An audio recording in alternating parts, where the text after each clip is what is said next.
Mungu akasema na Musa alipokuwa pale, vua viatu vyako, kwa sababu mahali hapa usimamapo ni mahali patakatifu. Musa alikuwa ana uwezo ndani yake wa kuwekeza, ambao alipaswa kuanza, amewekeza kwanza kwa miaka 80 katika huo uwezo. Wapendwa, mtu hazaliwi, mtu anatengenezwa. Hilo lazima uelewe sana. Yaani kadiri ninavyozungumza lazima uelewe. Hakuna mtu alizaliwa akiwa na vitu, watu wanatengenezwa. Na Musa ametengenezwa zaidi kuliko binadamu wengine nafikiri. Katika utumishi wa Musa alitengenezwa kwa miaka 80. Miaka 40 nyumbani kwa Farao, akasoma elimu ya Kimisri ambayo ni high education. Lakini pia alipokuja jangwani akatumika miaka 40 katikati ya jangwa ili kuwa na experience ya jangwa, kwa maana Mungu atamtuma Misri kuwaokoa wana wa Israeli na safari yake itakuwa jangwani, nako tena atakaa miaka 40 mingine jangwani. Musa alikufa na miaka 120, 40 kwa Farao, 40 katika nyumba ya mkwewe Yethro, na 40 jangwani akiwapeleka wana wa Israeli Misri, na akafia mlima Nebo. Hapo Nebo ambako Musa alikufa kwa sababu ya hasira. Sasa kile ninachotaka kufundisha asubuhi ya leo, anasema jichonge tabia na haiba. Musa alipofika mbele za Mungu, kitu cha kwanza ambacho Mungu alimwambia Musa, vua viatu vyako. Unataka kuwekeza kwenye uwezo mkuu namna hii? Maana yake Musa aliona kijiti kinawaka bila kuteketea, akasema nitageuka sasa niyaone haya maono makubwa. Nitageuka sasa niyaone haya maono makubwa. Na kwa nini kijiti hiki kinawaka bila kuteketea? Kwanza, ndani yako kuna kijiti kinachowaka bila kuteketea. Uwezo wa mtu, neema ya mtu, kipawa, karama, huduma, uwezo fulani, ile nguvu kuu, tunayosema nguvu kuu iliyoko ndani ya mtu, ni nguvu ambayo haishi, inawaka bila kuteketea. Yaani utajikuta kwamba unajijua, tena unajijua, tena unajijua. Unaona kuna kitu ambacho kinarudia several time kwenye maisha ya kwako. Once unaposema nataka kuwekeza, ni ile ambayo Musa anasema nitageuka sasa niyaone maono haya makubwa, na kwa nini kijiti hiki hakiteketei. Na once unapoanza kuwekeza kwenye uwezo, ndipo unapoanza kuona yale maono makubwa katika maisha ya kwako. Yale maono makubwa katika maisha ya kwako.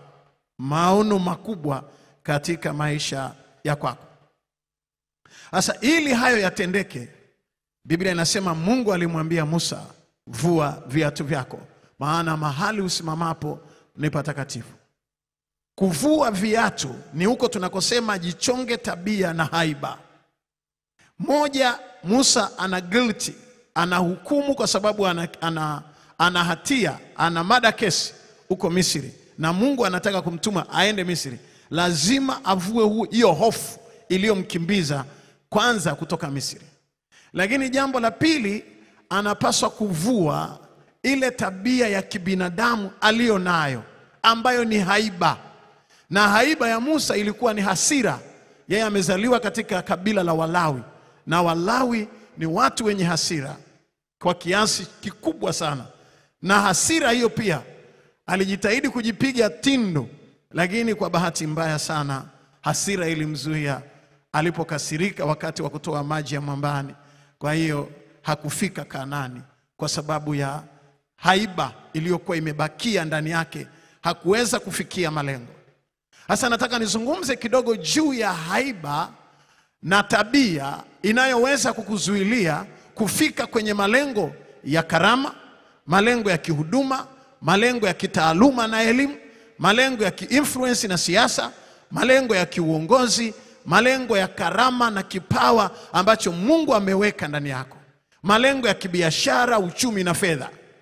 Yapo malengo ambayo umeyaweka, na ukumbuke ya kwamba tunazungumza juu ya wekeza kwenye uwezo na una malengo ya muda mfupi na malengo ya muda mrefu. Sasa moja ya mambo ambayo yanaweza kuzuia malengo ya kwako ni kwa namna gani unaweza ukajichonga tabia na haiba ili uweze kuwekeza kwenye uwezo ulionao kama ambavyo Musa ameelekezwa na mbingu. Lakini pia katika kitabu hiki cha Kutoka, Mungu anasema, Musa, Musa, vua viatu vyako. Katika kitabu cha Luka tuna watu wawili asubuhi ya leo. Tuna Musa, lakini tuna Simeon aitwaye Petro baadaye. Simeon alikuwa mvuvi katika ziwa la Genesareti. Na Yesu akaenda akaomba kutumia boti yake. Na Yesu anataka kuestablish ministry hapa duniani, kulianzisha kanisa. Na mtu ambaye anaona anafaa abebe responsibility, uwezo, mtu aliyemuona dunia nzima kama anafaa ni Petro. Ni Simeon. Wakati ule alikuwa anaitwa Simeon kabla ya kuitwa Petro. Lakini Simeon alikuwa mvuvi wa samaki, anafanya kazi feri hapa.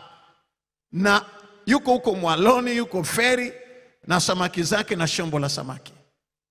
Na Biblia ninayosoma inaniambia Yesu akaenda akatumia boti yake. Akazungumza, akahubiri, lakini Simeon hakumuelewa. Baadaye akamwambia, "Tweka mpaka kilindini uende ukavue samaki." Na alipoenda akapata samaki wengi. Aliporudi akatubu kule ndani ya chombo, akaungama na kutubu.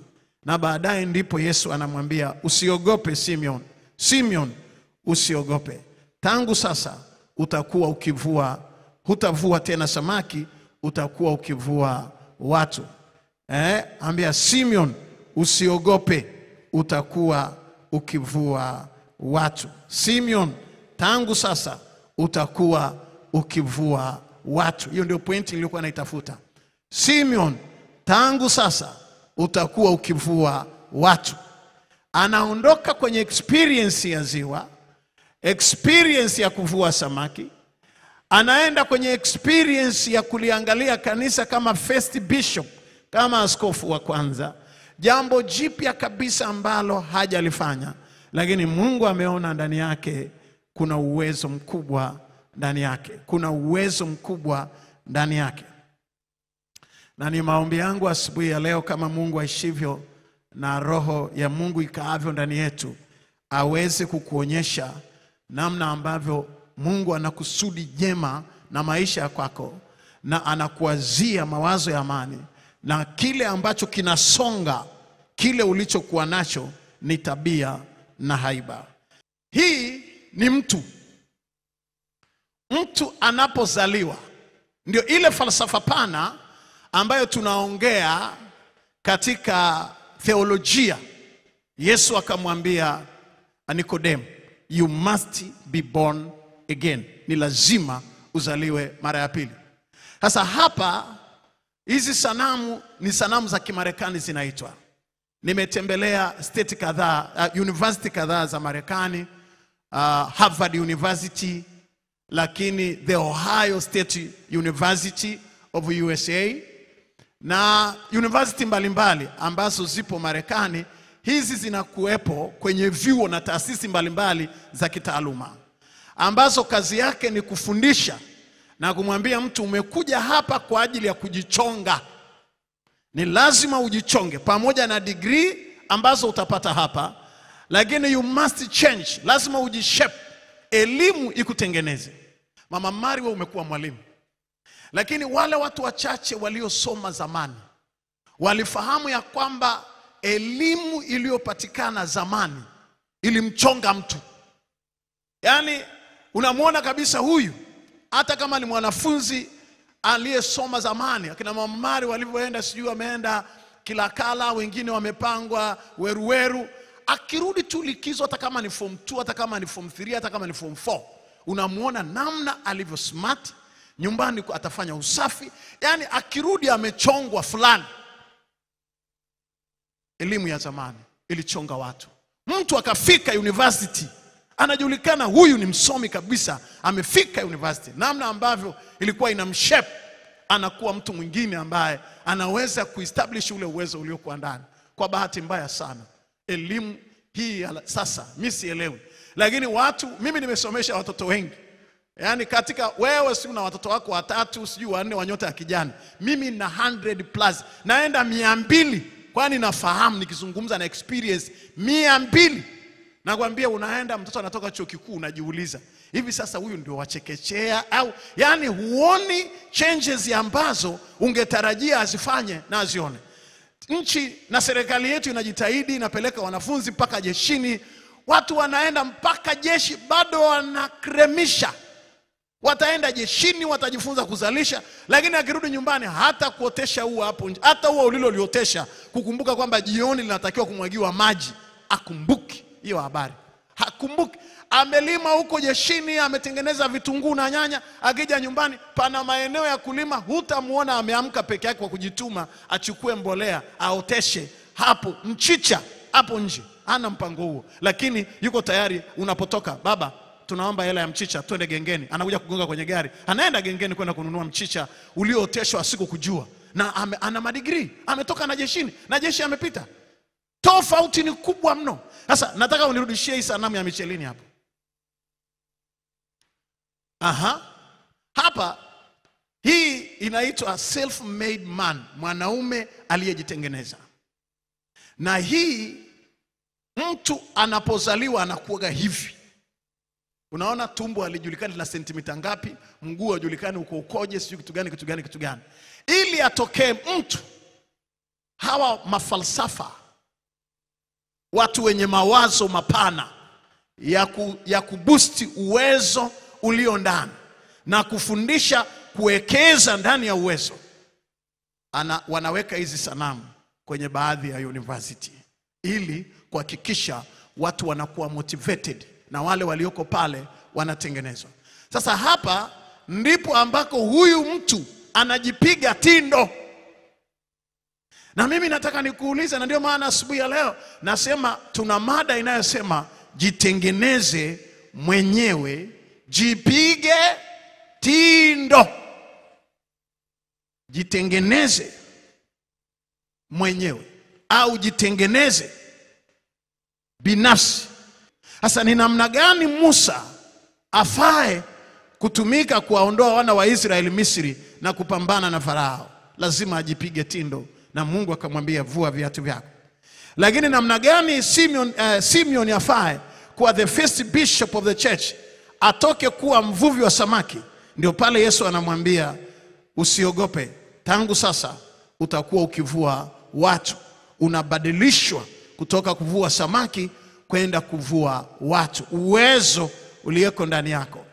Simon Petro alitumia miaka 3 ya uwekezaji, akiwekeza muda wa miaka 3 pamoja na Yesu.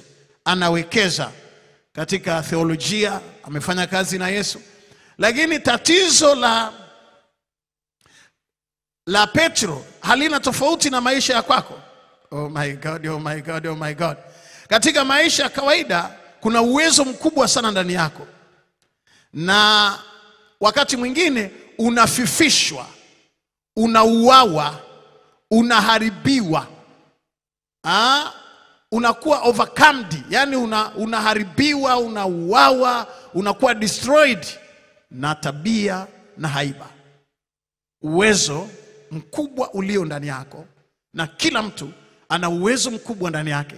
Na tunapozungumza kuwekeza kwenye uwezo, ni lazima kwanza upambane na tabia na haiba, kwa sababu vinashambulia uwezo wa ndani ya mtu. Unaweza ukabakia kuwa dormant na ukashindwa kufikia malengo katika maisha yako, wala hujarogwa. Ni tabia na haiba ambavyo vinashambulia uwezo wako wa ndani. Na ndiyo maana ya hiyo sanamu ya self-made man, mwanaume aliyejitengeneza, au mwanamke pia aliyejitengeneza. Nikipenda kusema hivyo, si tu kwamba tunatengeneza wanaume, nisamehe sana, hapa ni balance gender, mwanaume au mwanamke aliyejitengeneza.